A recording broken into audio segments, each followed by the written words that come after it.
Hello, this is Ben Frederick. I want to thank you for the recognition. It means a great deal to me. Adult education has been a formative piece of my life professionally for more than 20 years, including my own professional journey and on the education side. I was a first generation college student. My parents didn't know necessarily, where I should go, how I should pursue it, but they knew that education was something that meant mobility. First generation, I'd grown up in a habitat house. I'd seen my father have limited opportunities due to challenges with skills and closures, outsourcing of jobs, things of that nature. I didn't stay at college very long before dropping out. It was just not a situation I could navigate very easily. Luckily, I had the opportunity to start professional exposure in the legislative process and campaigns and government, and I pursued that for a number of years. Before going back and completing my bachelor's program, I have a 14-year, four-year degree. So I navigated those challenges as an adult learner myself, remembering very well this feeling of being orphaned somewhat. How do I make sure that I belong and can be a part of this campus culture, be a part of the programming, coming at it as a career professional with responsibilities, a full-time job with children. Remember a lot of self-advocacy that was involved, and I think there's ways that we can improve, and I've been trying to improve that process in the intervening years since then. That self-advocacy standpoint really stuck with me as a policymaker as far as some of the policies that I would later pursue myself.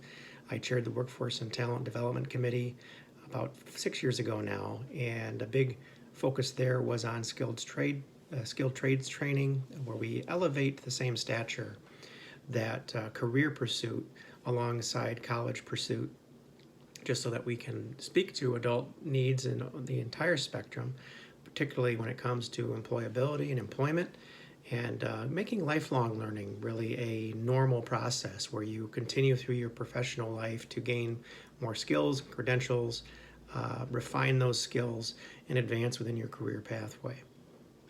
I was able to take part and be the House author of the Reconnect program the next term, which was a major bipartisan win in our state, working across the aisle to ensure that 25-year-old and older adult learners have an opportunity for their first post-secondary credential or associate's degree. This has been tremendously successful even in the short time that we've had and with the disruption with COVID.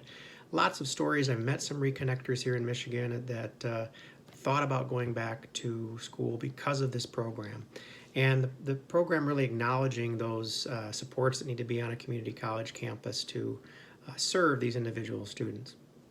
I've had the great honor of, in recent months, being the Higher Ed Appropriations Chairman, Community College Appropriations Chairman, and we've continued to focus on those areas of maximized acceleration and particularly honoring an adult learner's prior life experience with college credit however possible, making sure we have more uniformity across institutions as to how this prior learning is assessed so that your experience is shown to be honored and to matter in the education pathway.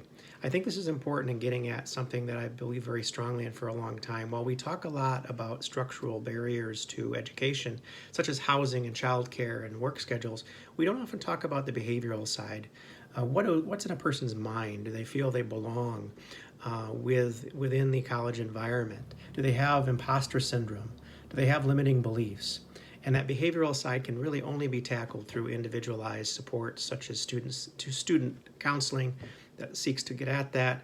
And particularly in my case, and I know in some other cases too, having that acknowledgement of your prior learning. So we've done a lot in the budget recently on making sure that testing for credit is maximized, that institutions are doing maximized acceleration.